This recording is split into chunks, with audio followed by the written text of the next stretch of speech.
To tell if your wound is ready to be powdered and to set is to very lightly touch it and see if it's tacky, and you can feel the actual wound to see if it start to set up. You use your spatula, just give it a little bit of a prod, and you can see if the gel will move from like when you were sculpting it, or if the whole of the wound moves, which means it started to set. So once it's very lightly tacky, yeah, you can use the powders to set the wound. Now we've included 4 different colours of powder. Turn them over, open them up just to see what the colours are. Most of them won't match your skin colours, but just get as close as you can. Maybe just take a little bit of the powder on your finger, turn your hand over and just put it on your wrist and see which colour blends in the best. That's the best way to colour match with these ones. It won't be perfect, but it will be close enough to what we need. So once it's all set, you can use another lolly stick or just a pot to tip a little bit of the powder out.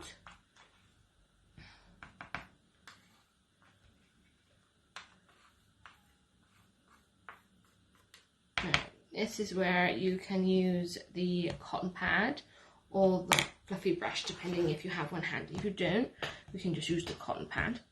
You want to put a thin layer over the wound to set it, help it dry up in a sense, so where you can add the colour, and also add a tint of colour because we're not going to use the coloured foundation. So take your cotton pad, just dab it in the foundation colour powdered, really, getting out the layer.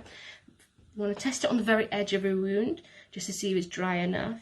Just pat it down and see if any fibres from the pad comes out. If not, just carry on very lightly padding it over just to get a little bit of a layer of this powder over your wound. One, to set it, 2, to colour it. You don't want to go very heavy because then it will stand out from your skin tone, but just enough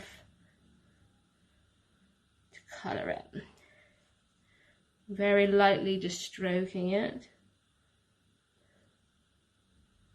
Very lightly just patting it now, getting those colours to blend into each other so they're not patchy.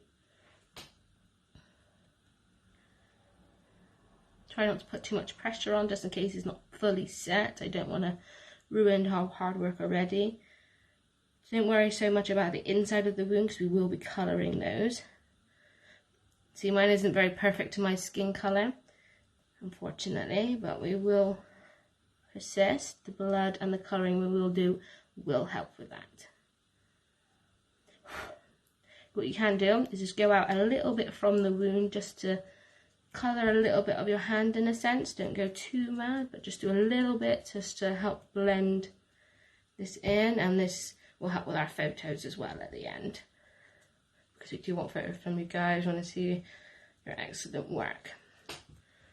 Right, if you have a brush handy, what you'll do is just get some of the powder, tap off the excess, and just very lightly dust over the top, brushing very, very lightly, brush it off. So it's the same process as just using a fine brush instead. Right, so here's my wound.